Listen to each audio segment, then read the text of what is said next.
Chemical reactions की बात करें तो केमिकल रिएक्शन में हमें क्या क्या पता करना होता है। कोई भी केमिकल रिएक्शन हो रहा है, सबसे पहले हम जानना चाहते हैं कि व्हाट हैपन्स, क्या हुआ यहाँ पे। तो क्या हुआ ये हम डिफाइन कैसे करेंगे। मान लीजिए मैं आपको इक्वेशन लिखता हूँ a+2b गिव्स यू c+3d। तो जब आप एक केमिकल इक्वेशन लिखते हैं उससे आप बताते हैं कि क्या हुआ। तो यहाँ पर क्या हुआ, a और b कंबाइन कर रहे हैं जिससे c और d बन रहे हैं। और कितना कितना कंबाइन कर रहे हैं, 1 मोल a का 2 मोल b के साथ कंबाइन करके 1 मोल c और 3 मोल d के बनाता है। तो व्हाट हैपन्स, ये तो हम इक्वेशन से बता देते हैं। Secondly, how fast and by what mechanism, कि रिएक्शन जो हुआ ये कितना फास्ट था या कितना स्लो था और इसका मैकेनिज्म क्या है। तो ये जो पार्ट है this we will study in chemical kinetics, जो कि 12th क्लास का एक इंडिपेंडेंट चैप्टर है। तो केमिकल काइनेटिक्स में हम पढ़ते हैं कि रिएक्शंस की स्पीड क्या होती है, स्लो हैं, फास्ट हैं, और किस मैकेनिज्म से वो रिएक्शन हो रहा है। तीसरा पार्ट आता है कि चलो ठीक है, फास्ट हुआ, स्लो हुआ, पॉइंट ये है कि कितनी देर तक ये हुआ या कितनी दूर तक ये रिएक्शन गया। क्या ये 100% कंप्लीट हो गया या 60% जाने के बाद रुक गया, 40% के बाद रुक गया, या 90% के बाद रुक गया, या सिर्फ 10% के बाद रिएक्शन रुक गया। तो to what extent does it happen, तो किस एक्सटेंट तक ये रिएक्शन हो रहा है। Now this is the part जहां पर हम केमिकल इक्विलिब्रियम को यूज करेंगे। तो हम ये स्टडी करेंगे इस चैप्टर में कि रिएक्शंस कितनी दूर तक हो रहे हैं, किस एक्सटेंट तक हो रहे हैं। ठीक है, तो केमिकल इक्विलिब्रियम समझने के लिए तो पहला जो वर्ड आया दैट इज इक्विलिब्रियम। तो आपको ये समझना है कि इक्विलिब्रियम होता क्या है।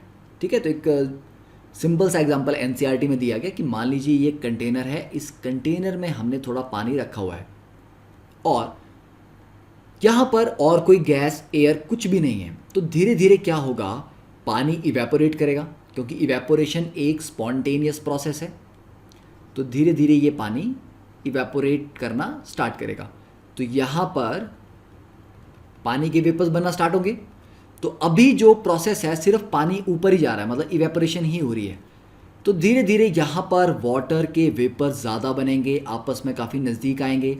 जब एक दूसरे के काफ़ी नज़दीक आना स्टार्ट करेंगे, क्योंकि धीरे धीरे क्राउडिंग होती जाएगी, तो मॉलिक्यूल्स एक दूसरे के नज़दीक आएंगे और फिर से कंबाइन करके नीचे की तरफ दैट इज़ कंडेंस हो जाएंगे। तो एक इवेपोरेशन होगी और थोड़ी देर में कंडेंसेशन भी स्टार्ट हो जाएगी।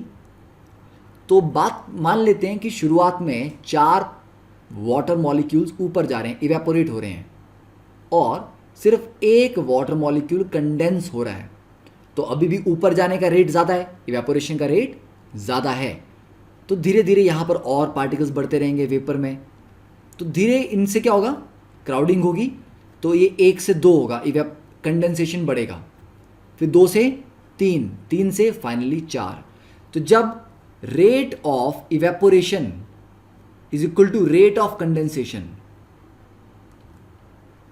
ठीक है, तो हम बोलेंगे जब rate of evaporation becomes equal to rate of condensation, तो ये वो कंडीशन है जब हम बोलते हैं कि सिस्टम ने इक्विलिब्रियम अचीव कर लिया है। तो इक्विलिब्रियम का मतलब कि अभी अगर 4 पार्टिकल ऊपर जा रहे हैं तो 4 नीचे भी आ रहे हैं। तो इक्विलिब्रियम आने के बाद यहाँ पर जितने भी वाटर मॉलिक्यूल्स होंगे, मान लेते हैं n number of water molecules हैं, तो वो ना तो बढ़ेंगे ना ही अब कम होंगे, क्योंकि जितने बनते हैं उतने ही वापस कंडेंस हो जाते हैं।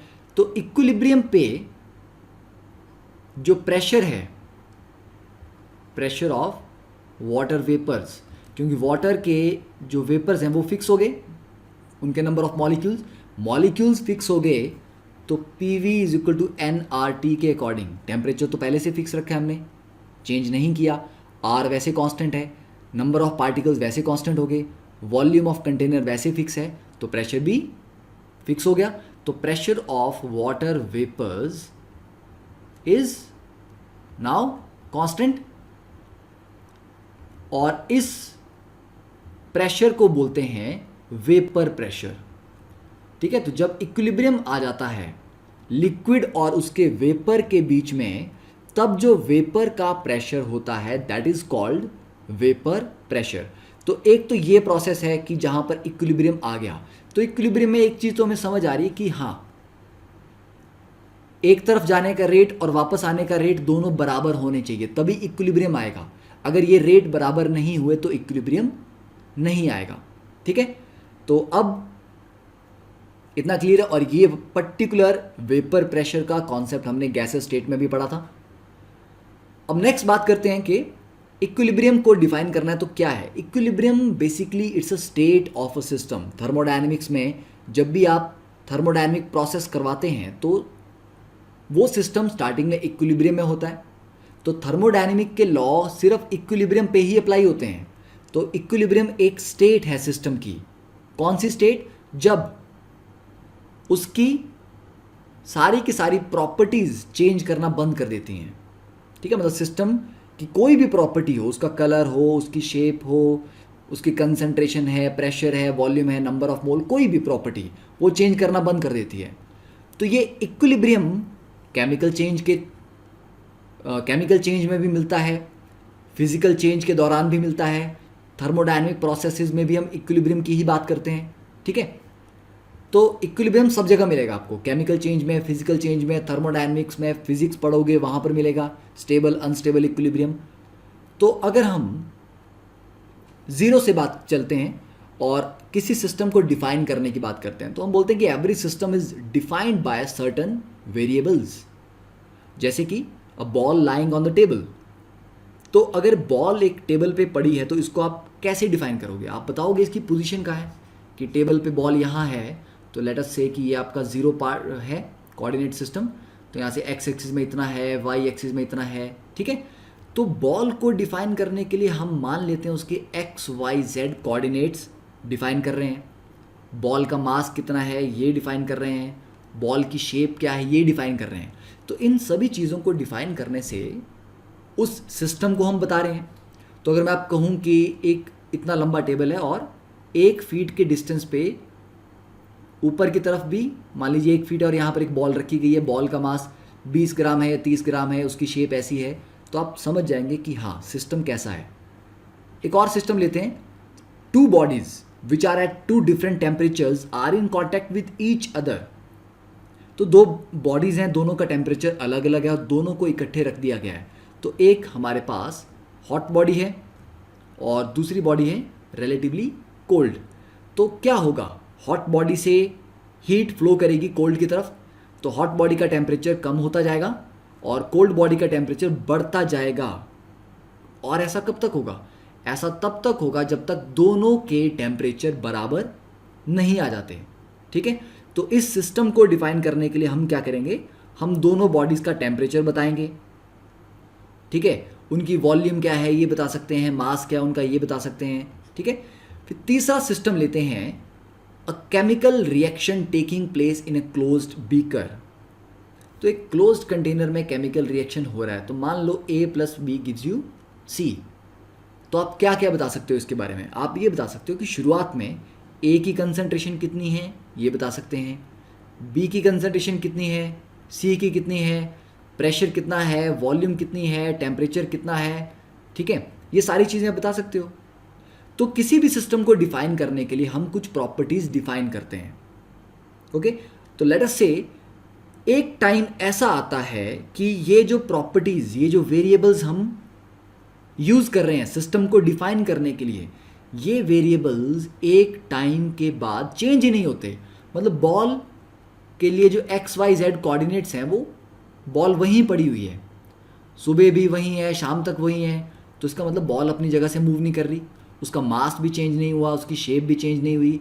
तो अगर कोई भी प्रॉपर्टी चेंज नहीं हुई, बॉल वहीं की वहीं पड़ी है, तो आप बोल सकते हैं कि बॉल इक्विलिब्रियम में है। क्योंकि अगर बॉल के ऊपर कुछ फोर्सेस लग रही होती, अनबैलेंस्ड फोर्सेस, तो बॉल डेफिनेटली मूव करती किसी पर्टिकुलर डायरेक्शन में, तो XYZ कोऑर्डिनेट्स चेंज होते। या फोर्सेस लग रही हैं तो हो सकता है बॉल की शेप चेंज हो जाए, डिफॉर्म कर जाए। दूसरा, 2 बॉडीज जब हॉट एंड कोल्ड बॉडीज हैं कुछ देर के बाद दोनों का टेम्परेचर क्या हो जाएगा, temperature of both bodies will equalise, बराबर हो जाएगा। जब बराबर हो जाएगा तो उसके बाद आप कितनी भी देर के बाद आओगे ये टेम्परेचर अब चेंज नहीं होगा।